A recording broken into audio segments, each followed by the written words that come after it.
Hello students, आज हम chapter motion का नेक्स्ट टॉपिक डिस्कस करेंगे, यूनिफॉर्म सर्कुलर मोशन और उसके बेस पे न्यूमेरिकल। ओके, तो यहाँ यूनिफॉर्म सर्कुलर मोशन से पहले हमने सारे टॉपिक कवर कर लिए हैं। ये इस चैप्टर का लास्ट टॉपिक है। ओके स्टूडेंट्स, तो यहाँ जो यूनिफॉर्म सर्कुलर मोशन को स्टडी करने से पहले या इसके बारे में डिस्कस करने से पहले हम एक मोशन पढ़ा था, एक मोशन के बारे में स्टडी की थी। वो मोशन था कि motion in a straight line path. हमने उसकी सिंपलेस्ट टाइप पढ़ी थी, that is motion in a straight line.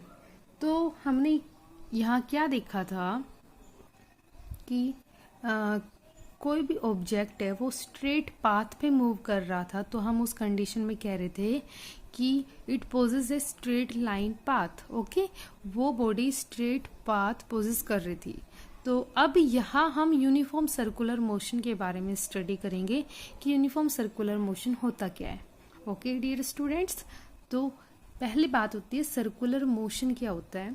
कोई भी ऑब्जेक्ट है मूव इन ए सर्कल, यदि कोई ऑब्जेक्ट सर्कल मूव करता है तो उसे हम क्या कहते हैं, सर्कुलर मोशन। व्हेन ऑब्जेक्ट या body move in a circle, circle move करती है तो उसे बोलते हैं हम सर्कुलर मोशन। ओके स्टूडेंट्स, तो यहाँ समझ में आ गया कि सर्कुलर मोशन होता है कि जब कोई बॉडी मूव करे सर्कल में तो हम उसे कहते हैं सर्कुलर मोशन। तो यहाँ पे यदि कोई बॉडी है, यदि हमारी मूव करती है सर्कुलर पाथ पर, जब भी कोई बॉडी मूव कर रही है किसी सर्कुलर ट्रैक पर, तो हम वहाँ विद यूनिफॉर्म एक्सेलरेशन के साथ, तो उस कंडीशन में हम बोलेंगे यूनिफॉर्म सर्कुलर मोशन। तो यहाँ पर हमारा टर्म आता है यूनिफॉर्म सर्कुलर मोशन। और यूनिफॉर्म एक्सेलरेशन आता है कि मैंने कहा कि जब भी कोई बॉडी है वो सर्कुलर पाथ में मूव करती है, तो सर्कुलर ट्रैक पे मूव करती है विद यूनिफॉर्म एक्सेलरेशन। तो यूनिफॉर्म एक्सेलरेशन हमारे एक टर्म आ रही है, इसमें इसका क्या मतलब है, यूनिफॉर्म एक्सेलरेशन का क्या मतलब है। जब भी हमारी वेलोसिटी कॉन्स्टेंटली चेंज हो रही है तो उस कंडीशन में हम उसे यूनिफॉर्म एक्सेलरेशन होगा। क्या होगा वहां पे, यूनिफॉर्म एक्सेलरेशन होगा। जैसे कि अगर मैं कहूँ कोई ऑब्जेक्ट सर्कुलर ट्रैक पर मूव कर रहा है और उसकी जो डायरेक्शन है वो कॉन्स्टेंटली चेंज हो रही है, तो हर पॉइंट पर उसकी डायरेक्शन भी क्या होगी, चेंज होगी एट कॉन्स्टेंट रेट। ओके, यदि एक एट कॉन्स्टेंट रेट पर, जिसकी वजह से हम बोलेंगे कि object it poses a uniform circular motion. तो यहाँ पर समझ में आ गया कि मैंने कहा यदि कोई बॉडी है वो मूव करती है सर्कुलर पाथ पर और विद यूनिफॉर्म एक्सेलरेशन के साथ। ठीक है, वो कोई सा भी ट्रैक ले पाथ का, जैसे मैंने यहाँ पे एक दिखाया आपको, एक हेक्सागोनल और एक दिखाया मैंने आपको स्क्वायर का। तो हेक्सागोनल में क्या है बेटा, यदि कोई एथलीट है वो रन कर रहा है एक स्क्वायर ट्रैक पर, यदि स्क्वायर ट्रैक पर रन कर रहा है और हैविंग इस स्क्वायर की कितनी साइड्स है बेटा, 4 साइड्स है। सपोज कीजिए वो एथलीट जो मूव कर रहा है ए पॉइंट से स्टार्ट होते हैं मूव होना, फिर बी से उसकी क्या होती है, डायरेक्शन क्या होती है, चेंज होती है। मतलब स्पीड उस एथलीट की क्या है, कांस्टेंट है, स्पीड सेम है, लेकिन डायरेक्शन हर पॉइंट पे क्या होती जा रही है, उसकी चेंज होती जा रही है। तो यहाँ पर athlete has to change his direction of motion 4 times. तो उसकी डायरेक्शन कितने टाइम चेंज हुई, 4 टाइम्स। इसी तरह हेक्सागोनल ट्रैक लिया, मान लीजिए यहाँ से एथलीट जो है वो रन करना स्टार्ट करता है ए टू बी, फिर बी से सी गया, सी से डी, डी से ई, ई से एफ, तो यहाँ फिर एफ से ए। तो यहाँ आप देख रहे हो जो हेक्सागोनल है हमारा, इसने क्या किया, यहाँ पे इसकी कितनी डायरेक्शन है, 6 साइड्स है। ओके, कितनी है, 6 sides. Athlete has to change his direction of motion 6 times. तो यहाँ पे 6 टाइम्स उस एथलीट की डायरेक्शन क्या हो रही है, चेंज। स्पीड क्या है उस बॉडी की, वो भी एथलीट है उसकी स्पीड सेम है, हर पॉइंट पे सेम है, बट हर पॉइंट उसकी क्या हो रही है, डायरेक्शन चेंज हो रही है।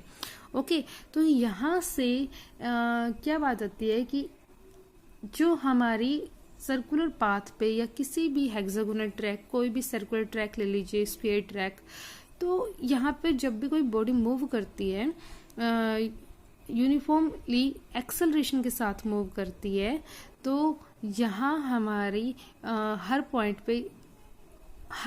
पर क्या होगी, स्पीड तो सेम होगी, बट उसकी वेलोसिटी क्या रहेगी, उसकी डायरेक्शन क्या रहेगी, चेंज रहेगी। ठीक है, डायरेक्शन चेंज रहेगी। विद एक्सेलरेशन के साथ मूव कर रहा है तो इससे बात है कि उसकी वेलोसिटी जो है वो चेंज हो रही है। तो यहाँ से देखिए हर पॉइंट पर स्पीड सेम रहेगी, बट उसकी डायरेक्शन क्या है, चेंज है। ओके, तो यहाँ से हमने पढ़ लिया। तो इसकी डेफिनेशन पर आते हैं। When a body move in a circular path with uniform speed, constant speed, its motion is called uniform circular motion. Okay dear students, यहाँ से आपको पता लग गया कि जब भी कोई बॉडी मूव करती है सर्कुलर पाथ में विद यूनिफॉर्म कांस्टेंट, तो उसे हम क्या कहते हैं, यूनिफॉर्म सर्कुलर मोशन। और विद एक्सेलरेशन के साथ मूव कर रही है, यूनिफॉर्म एक्सेलरेशन के साथ मूव कर रही है, तो वहां पर कंटिन्यूसली वेलोसिटी का क्या रहेगा, चेंज रहेगा। वेलोसिटी का क्या रहेगा, चेंज रहेगा हर डायरेक्शन पे। ओके,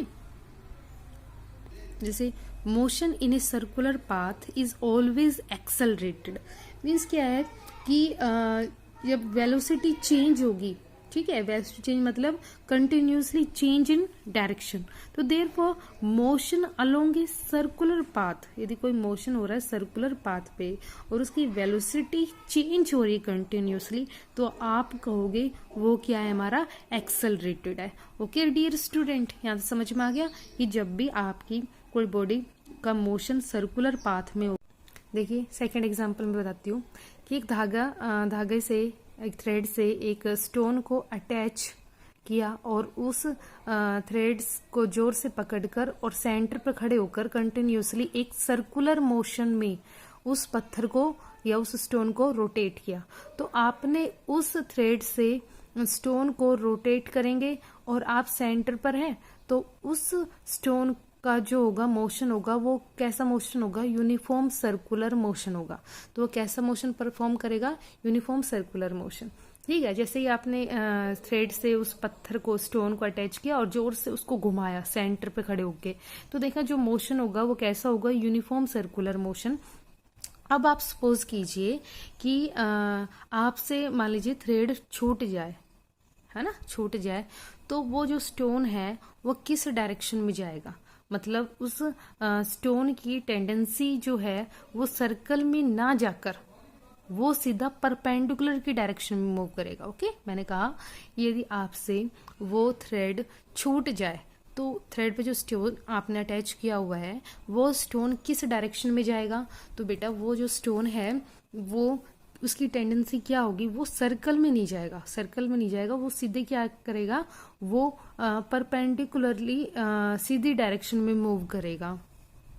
कि मान लीजिए ए पॉइंट पे है, ठीक है, ए पॉइंट है और ये क्लॉकवाइज है हमारा, है ना, स्टोन टाइड जो थ्रेड हमने स्टोन, मान लीजिए सेंटर बंदा खड़ा है, ठीक है, और स्टोन है ए, हमने इसको थ्रेड से अटैच किया हुआ है और वो यूनिफॉर्म सर्कुलर उसको क्या कर रहा है, मूव कर रहा है। मान लीजिए ईस्ट डायरेक्शन में है, ठीक है, और क्लॉकवाइज डायरेक्शन है, तो जो स्टोन होगा at point A, the speed is directed towards the east. और जब भी हम वेलोसिटी की डायरेक्शन देखना चाहते हैं कि भाई जो पत्थर, जो स्टोन गया जिस डायरेक्शन में गया, तो वहां से डायरेक्शन मीन्स हम वेलोसिटी, डायरेक्शन चेंज हो रही है, तो वहां से यदि हम वेलोसिटी की डायरेक्शन को देखना चाहते हैं किसी भी पॉइंट पर, तो आपको क्या करना पड़ेगा, वहां टेंजेंट ड्रॉ करना पड़ेगा। ओके, वहां पे टेंजेंट ड्रॉ, जहां टेंजेंट ड्रॉ करेंगे वो आपको क्या देगा, एक वेलोसिटी की डायरेक्शन देगा। ओके, वहां से वेलोसिटी की डायरेक्शन फाइंड आउट हो जाएगी जब आप टेंजेंट ड्रॉ करोगे। तो पॉइंट ए हमारा क्या बताएगा कि उस की डायरेक्शन क्या है।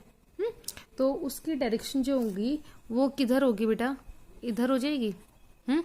यहाँ से आपने उस स्टोन छूट गया तो वो किस डायरेक्शन में जाएगा, ईस्ट डायरेक्शन में जाएगा। ठीक है स्टूडेंट्स, और फिर मान लीजिए मैं बी पॉइंट की बात करती हूँ, आप यहाँ खड़े हो, स्टोन बी है, यहाँ से आपका छूट गया, तो वो उस सर जो ट्रैक है उसकी ईस्ट से, ये ईस्ट में था, ये कहाँ जाएगा, साउथ। तो ये टेंजेंशियली इसको यदि आप ड्रॉ करते हो तो क्या बताता है, टेंजेंशियली क्या बता रहा है कि बी से जो पत्थर आपका छूटा, जो स्टोन छूटा, वो किस डायरेक्शन में जाएगा, साउथ डायरेक्शन में जा रहा है। तो जो पी पॉइंट, जो आपका थ्रेड छूट जाने पर जो स्टोन किस डायरेक्शन में प्रोजेक्ट होगा, तो वेलोसिटी हमेशा क्या करती है, velocity remain tangent to that particular point. Okay, तो यहाँ से पॉइंट बी बता रहा है कि आपके स्टोन का कैसे जाएगा जब आप उस पर टेंजेंशियली ड्रॉ करोगे, और वो हमेशा क्या होता है, परपेंडिकुलर डायरेक्शन में जाएगा। ठीक है, परपेंडिकुलर तरफ की मूव करेगा। परपेंडिकुलर कब करोगे आप, जब इसकी हम एक टेंजेंसी ड्रॉ करते हैं। ठीक है, तो यहाँ जैसे ये इस पे था, यहाँ मान लीजिए होता सी, तो ये क्या होता है हमारे टेंजेंशियली हम इसके क्या कर देते हैं, ड्रॉ कर, तो इस डायरेक्शन में उस पत्थर की वेलोसिटी की डायरेक्शन होती है। तो वेलोसिटी की डायरेक्शन फाइंड आउट करते हैं किसी भी पॉइंट पर, तो हमें वहाँ टेंजेंस से क्या करना पड़ेगा, ड्रॉ करना पड़ेगा। ओके डियर स्टूडेंट, तो यहाँ से जो मोशन है सर्कल विद कांस्टेंट स्पीड था, ये एग्जाम्पल था कि वो मोशन फिर कैसा होगा जब भी कोई मोशन सर्कुलर पाथ में होगा विद यूनिफॉर्म एक्सेलरेशन के साथ, और उसकी डायरेक्शन कंटिन्यूसली चेंज हो रही है, तो हम कहेंगे वो जो मोशन है वो कैसा है, एक्सेलरेटेड है। ओके, वो कैसा है, एक्सेलरेटेड। तो यहाँ से आपको पता लग गया। अब हम बात करते हैं इसके एग्जाम्पल की, कि example of uniform circular motion. First example, artificial satellite move in uniform circular motion around the earth, या सेकंड है rotation of earth around the sun. तो यहाँ पे देखिए, जब artificial satellite goes around the earth in a circular orbit with constant speed, तो velocity is not constant. Okay, velocity हमारी constant नहीं होगी, because the direction of motion of satellite is changing continuously. जो हमारी मोशन की, satellite का जो motion हो रहा है उसकी जो डायरेक्शन है वो क्या है, कंटिन्यूसली हमारी चेंज होगी। तो the motion of satellite around the earth is accelerated. Okay dear student, तो यहाँ आपको पता लग गया, जैसे देखिए ये है ना हमारा, तो क्या हो रहा है यहाँ पर, हमारा जो मोशन हो रहा है यूनिफॉर्म सर्कुलर मोशन हो रहा है। ठीक है, और उसकी डायरेक्शन क्या होती जा रही है, हमारी चेंज होती जा रही है, चेंज हो रही है, तो वो मोशन हमारा क्या होगा, एक्सेलरेटेड मोशन होगा। ओके डियर स्टूडेंट, तो यहाँ से आपको पता लग गया ना। अब हम कैलकुलेट करेंगे जो उस बॉडी की यूनिफॉर्म सर्कुलर मोशन, उसकी स्पीड को कैलकुलेट करें। सपोज कीजिए कि यहाँ पर हमने कोई बॉडी ली है, ठीक है, और वो इक्वल डिस्टेंस से ट्रेवल कर रही है। जैसे कि मैंने body take 1 round in a circular path, then it travel a distance equal to circumference of circumference क्या होगा इस सर्कुलर पाथ का, वो कितना होता है हमारा 2πr। ठीक है, तो उस बॉडी की जो स्पीड है मूविंग अलोंग ए सर्कुलर पाथ, तो क्या स्पीड होगी, जो हमारी स्पीड किसके बराबर होती है, डिस्टेंस अपॉन में टाइम होता है। डिस्टेंस हमारा उस बॉडी में कितना डिस्टेंस सर्कुलर पाथ पे, तो सर्क्यूमफ्रेंस के बराबर होता है, circumference of circular path 2πr upon में टाइम। ठीक है, और वहां से बता देंगे, हम इस फॉर्मूले को अप्लाई करेंगे न्यूमेरिकल करने में। तो यदि हम किसी भी बॉडी की स्पीड को कैलकुलेट करते हैं सर्कुलर पाथ, तो उसका फॉर्मूला क्या होता है, v = 2πr अपॉन में टी। ठीक, आर हमारी क्या होती है, रेडियस होती है ना।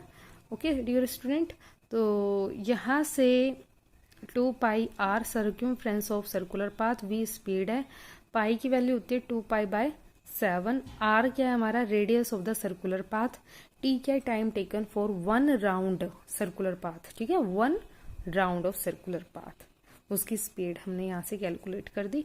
एक बात और है कि अगर आप सर्कल बना रहे हैं तो सेंटर जो होगा, सेंटर होगा और जो रेडियस होगी, ये तो टेंजेंट और जो रेडियस है वो आपस में क्या रहेंगे, हमारे परपेंडिकुलर होंगे। ठीक है, ओके। तो ये दोनों आपस में क्या रहेंगे, परपेंडिकुलर रहेंगे। ओके डियर स्टूडेंट, तो यहाँ से हमें पता लग गया यूनिफॉर्म सर्कुलर मोशन क्या होता है। अब बात कर लेते हैं इसके न्यूमेरिकल की। देखिए, एक साइकिलिस्ट है को is around a circular track once every 2 minutes. Okay, if the radius of the circular track in 105 meters, calculate his speed. Okay, pi की वैल्यू आपको गिवन है यहाँ पे। एक साइकिलिस्ट है, वो एक सर्कुलर ट्रैक पर मूव कर रहा है, ठीक है, सर्कुलर पाथ पे, और एवरी 2 minutes, और if the radius of the circular track is 105 metres, तो यहाँ से हम जानते हैं कि यदि कोई बॉडी सर्कुलर पाथ में मूव करती है तो वहाँ से यदि स्पीड कैलकुलेट करते हैं तो स्पीड का फॉर्मूला होता है 2πr/t। तो स्पीड हमें कैलकुलेट करनी है, पाई की वैल्यू हमें गिवन दे दी इसने, ना हो तो आप खुद से लर्न कर लेना। 2π/7 होते हैं, सॉरी 22/7। ओके, तो पाई की जो वैल्यू होती है, और रेडियस ऑफ सर्कुलर ट्रैक हमें दे दिया 105 metre. Time taken for 1 round कितना दिया, 1 राउंड, मतलब 1 राउंड हमारा जो मूव करता है 1 राउंड ऑफ सर्कुलर पाथ, ठीक है, वो 2π मतलब कितना होता है हमारा 2 minutes दे रखा है। तो यहाँ से 1 मिनट में क्या है 60 है, 60 सेकेंड है, तो यहाँ पे 2 मिनट ले तो 60 को 2 से मल्टीप्लाई कर देंगे 120 सेकेंड। अब इन वैल्यूज को हम, जो हमारी पाई की वैल्यू है, जो आर की वैल्यू है, और जो टाइम की वैल्यू है, इन तीनों को हम किस में पुट कर देंगे, स्पीड। तो यहाँ से हमारी क्या निकल आएगी, उस साइक्लिस्ट की स्पीड निकल आएगी। The speed of cyclist on the circular track is 5.5 metre per second. Okay dear student, तो ये था हमारा इस पे न्यूमेरिकल।